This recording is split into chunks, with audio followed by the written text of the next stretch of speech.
but they sure the hell ain't gonna vote for someone who's just outgoing racist, who's literally wearing the hood. They're not gonna vote for someone like that. Like I said, you got to be a little bit more smarter with your racism. And to equate Donald Trump with Kanye West is a smart tactic. I did a poll on my YouTube channel. If you're not subscribed to my YouTube channel, I don't know what the hell you're thinking, but let me go ahead and pull up the stats here. I did a poll and I said, how many people are sick and tired of hearing about the whole Kanye West situation and just hearing Kanye West? Because on my YouTube feed, out of probably like 20 videos, probably about 8 of them are Kanye West. What Kanye West did, what he said. And it's like, I don't want to add on to that because people are just going to skim right past my videos. So I did a poll, 74 people, and I did it this morning, so it's a little late, but 74 people voted and 72% of people said they are tired of it. So, hey, I'm making content for people who want to be informed with valuable information. So when it comes to the situation that we're about to talk about now, it does have to deal with Kanye West-ish. Now, every cause has an effect. We know that. Kanye West, representing the Republican Party, obviously, is going to have some sort of effect on the entire Republican Party in some way, shape, or form. It's really hard to avoid that. And we kind of seen a glimpse of it today or yesterday, whenever this happened. But Mitch McConnell, who's probably one of the most ugliest people on the inside and out, he kind of understands that Kanye West, Nick Fuentes, Milo, and whoever the KK Avengers is a bad look on the Republican Party. And let's go ahead and hear what he has to say about this. There is no room in the Republican Party for anti-Semitism or white supremacy. And anyone meeting with people advocating that point of view, in my judgment, are highly unlikely to ever be elected president of the United States. Now, before they get in, let me give my 2 cents, okay? Let me give my 2 cents, because, like I said, this is my show, okay? This is my show. Thank you.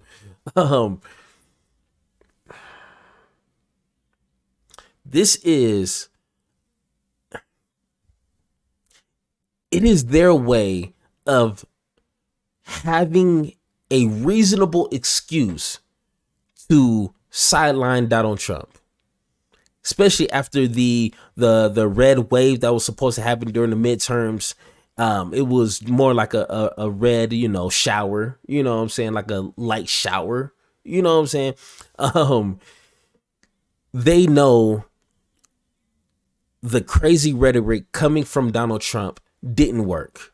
Most of the people he endorsed didn't win. And once he endorsed who did win was barely, what I'm saying? So a lot of the Republicans who actually care about optics, who care about who's representing the Republican Party, they understand they can't let their full racism and their full bigotry just show on their sleeve like that. They got to be a little bit more tactical. That's what it is. You have to be a tactical racist. You can't just, throw on the hood. Literally, you're going to scare people. You're going to scare everybody. So you got to be, Mitch McConnell wants someone who's smarter with their racism. So when it comes to Donald Trump, the best way to sideline Donald Trump is to associate him with Kanye West. Now, of course, we already know what Kanye West did. We all know what Kanye West did and said is, I'm trying to think of a word that's not going to get me in trouble with YouTube. The most hatefulest thing he can say, point blank, period. There's no excuse. if he's joking, if he's trolling, if he's has some genius plan cooking up. No, bro, you lost. There's no coming back from you. There's literally no way coming back from you. It's just no way. So the best way to get rid of Donald Trump is to associate him with Kanye West and Nick Fuentes. Everybody knows those are two peas in a pod. What's the best way to do it? And just throw Donald Trump in it. Because Republican voters, not all of them are racist. I would say 60% of them, 70% of them, 73 are not racist. But they sure the hell ain't gonna vote for someone who's just outgoing racist, who's literally wearing the hood. They're not gonna vote for someone like that. Like I said, you got to be a little bit more smarter with your racism. And to equate Donald Trump with Kanye West is a smart tactic. It doesn't sound like it based on his monotone delivery, but that's Mitch McConnell firing some shots at Donald Trump over his recent dinner with white nationalist Nick Fuentes. And he's warning that keeping such company within the Republican Party can, he's claiming it's going to hurt Trump in a presidential run. But in reality, he's concerned that it's hurting the Republican Party. That's what's really going on here. Now, Trump, for his part, did what he does best. He attacked Mitch McConnell. Of course. So in an interview with Fox Digital, wow, you're really getting downgraded here, aren't you, Trump? He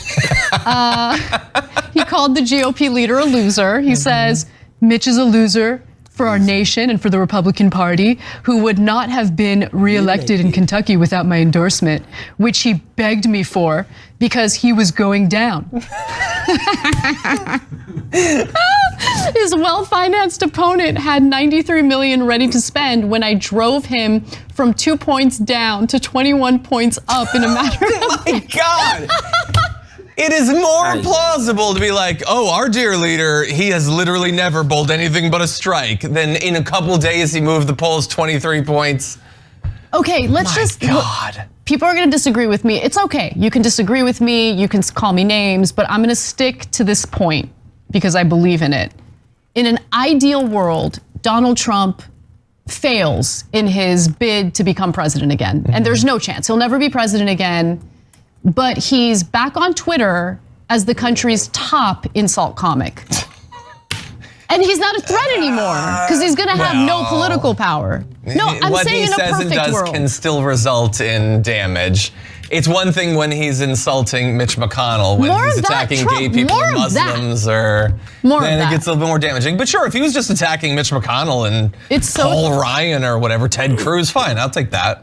Gladly. It's so tasty when he does it toward Republicans like Chris Christie, Mitt Romney. I don't care. Any Republican. Do it. Go for it. Trump again claimed that he had never heard of Nick Fuentes, which I don't buy for a second. I had no idea what his views were. By the way, he still hasn't condemned Nick Fuentes' views. How about do that? Yeah. And they weren't expressed at the table in our very quick dinner, or it wouldn't have been accepted. I love he's pointing out it's very quick. Oh, okay. Oh, it was quick. Oh, so you were with a racist, anti-Semite, misogynist, but it was a quick dinner. Quick dinner, brief. I mean, they didn't even have time for chocolate cake. What about the chocolate cake? I would only be offended if there was chocolate cake. I heard they have the best chocolate cake at Mar-a-Lago. By the way, it's giant, it's delicious, it's moist. He loves it. That was needless. I want to thank him for sending that message and shredding the already transparently ridiculous argument provided by his team as to supposedly why he wasn't attacking Nick Fuentes more. So an article came out yesterday and it was like, the reason they gave, and this is amazing, who says right-wingers can't do comedy, was that they're getting really good at comedy and we're getting nervous about it. I'm getting nervous about it. They said he didn't want to criticize Nick Fuentes more because Trump likes to avoid confrontation. Come on. Wow. He's got a nickname for everyone. There was also a story by NBC claiming that the whole thing was a setup to make Trump look bad, and they were really trolling Trump. Well, supposedly the Milo or or whatever, the pedophile guy, supposedly he says he did it as a setup to hurt him. He said that he did it because Trump really let him down, and he wanted to make Trump miserable. Well, to add on that, and to close this out, If it was a setup, they did a beautiful job doing it, because Kanye West ain't gonna be nobody's president. Okay, he's the president of his world. He's the president of whoever still looks up to him.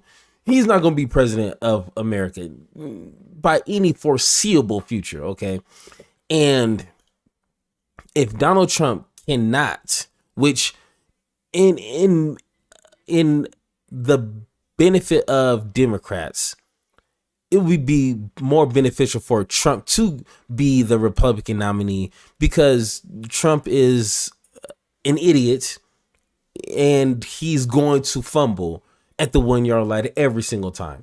So in a sense, it would kind of suck if Kanye West did take down Trump with them. But I mean, whatever, however the cookie crumbles, however the chips fall, let them fall. And this is Kanye West taking pretty much a lot of the Republican Party down with him, which I mean that's what they get.